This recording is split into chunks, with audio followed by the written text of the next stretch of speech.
Hey guys, what's up? It's Gooniac.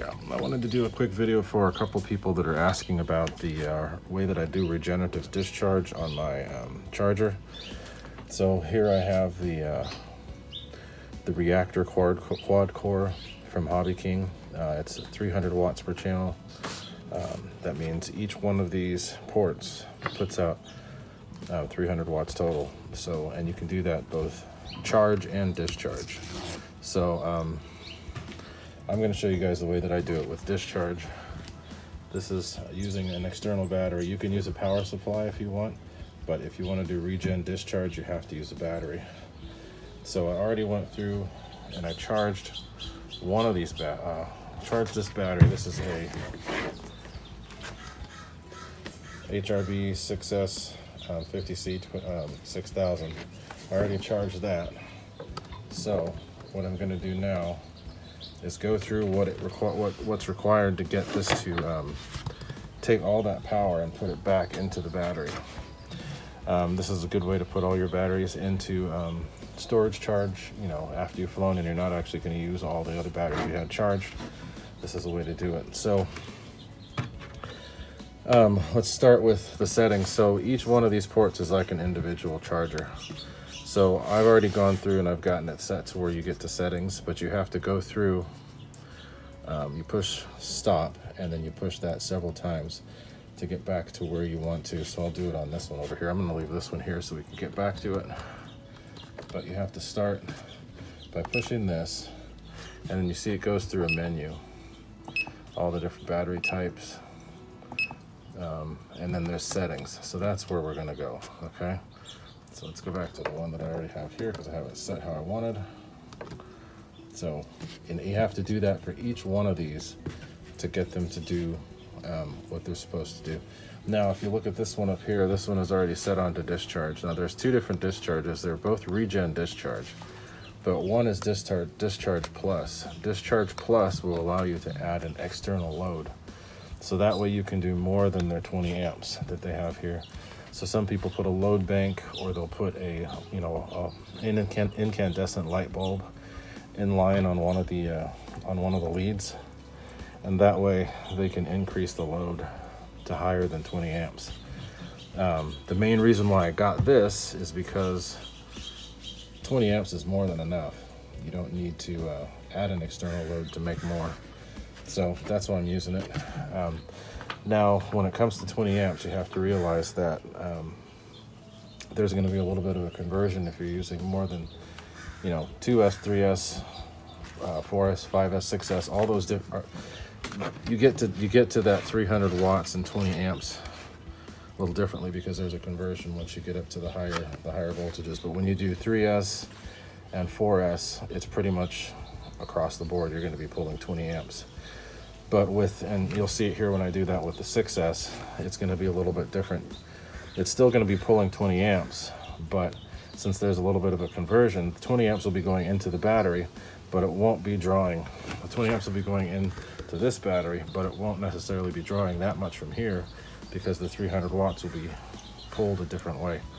You know, the conversion's a little different, so the amps will be higher, the amps will be lower because the voltage is higher, etc. So let's go into, sorry for the shaky camera, my tripod's a little funky.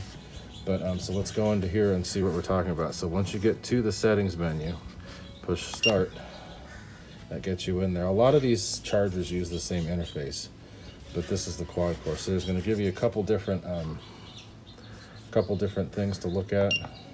So we'll scroll through all of those because I've done what I need to. Sorry for the birds in the background. So we're going to scroll through until we get to the one that we want, because you have to enable the regenerative discharge.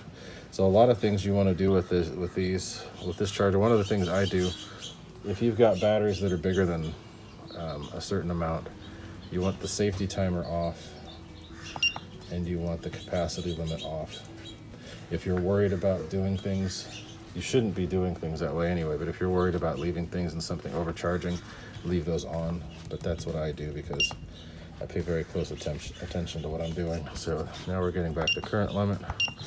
Input voltage limit. The input voltage is good up to 28 volts, so this is a really cool charger.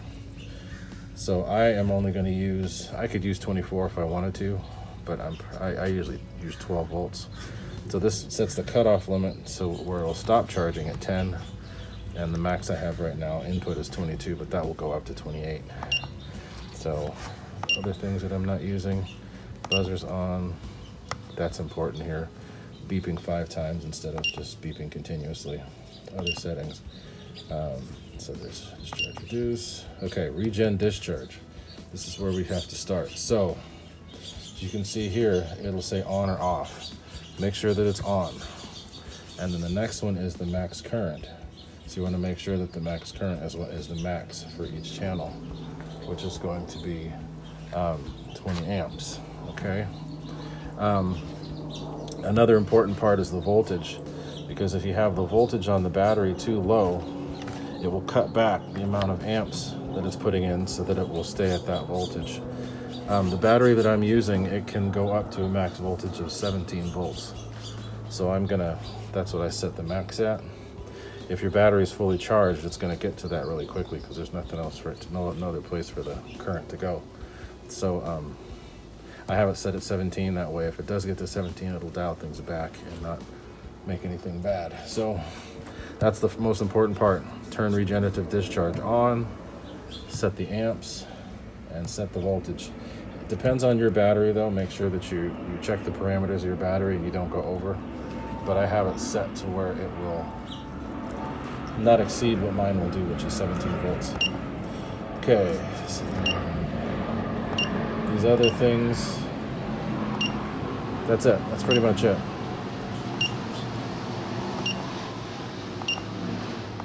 All right, so let's get out of there. Push stop. Now you can go back and scroll to get to where you need to, but I'm going to go to a port that's already set up for this, which is this one right here. So let's get this battery, plug the battery in, plug in. Now the cool thing is, if you notice, see how it says auto? As soon as you plug it into the balance port, it knows exactly what it is. So it sees that it's a 6S. Okay, so let's go through and scroll and see what each of these things do. So you push start, and the first thing it does is ask if you want to do LiPo, which we do. Then it asks you the amperage, and you can increase or decrease that how you want, but I'm going to leave it at 20 because that's the max, and I'll get back to that too because it may not show 20 on here depending on the size of the pack or the voltage of the pack. So now we know we're on 6S, and then that's where we want to take it down. So under load, the voltage will be 3.75, and then it will cut off.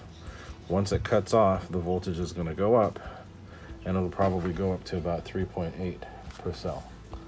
Okay, so let's get that done. Let's get this going. So like I said, we have 20 amps, 22 volts, it does that automatically, and 3.75 is the max that it's going to be under load. And then once that turns off, the max voltage of the resting voltage of the pack should be about 3.8 to 3.85. So we'll get that started. It's going to ask you if you want a regenerative discharge. Click yes, and then keep going. So as you can see here, I'm going to let it ramp up. The max amperage that it's going to do is probably around 12 amps, and that's just because it is a 6S pack. So let me go back and show you what it's actually doing. So if you go back in the menu here, it shows you the end voltage, the capacity cutoff, which is off, safety timer, which is off. There is a temp cutoff, but I need to turn that off because I have no way of monitoring temp. And then that shows you right there what the input is. So the amperage right now is right around 18.8 amps, and that's going directly into this battery, the big battery. The voltage right now is 14.6, and it's climbing. This battery wasn't totally dead, but when you're pumping that much amperage into it, it's going to go up reasonably high. So that's beginning. Okay, so it's gone through its charge cycle, and now it's done. So you can see what it is that what I did here. So it shows done, showing the voltage. That's showing the cells. Remember I said it was probably going to be around 3.8, 3.85, and they're slowly going up because the load's taken off. Push this and it'll show the input voltage again. So 13.8, which pretty much means that this battery is fully charged, and it should be because I only charged one battery, which was this one. And now I put all that energy back into here that I used, so it's going to top off the battery and it'll be fully charged again. 13.73. This will settle down to a little bit less over time. As you can see, it's slowly going down, but no amperage going out. So that's it. That's the way that I do it. And you have to do all those same settings for every port here. And then when you get things going the right way, if you have a battery capable, you can put in as much as 80 amps from just this charger to discharge from this. That's 20 amps from each port. So if you have a battery you can use this for several things. If you have a battery that's dead that you want to charge to use, if your car battery's gone bad and you want to charge it and you don't have any other external power supply, that's one way to do it. So just use this, and if you have any questions, you can always put them in the comments below and I'll help you out. But that's going to be it. Thanks.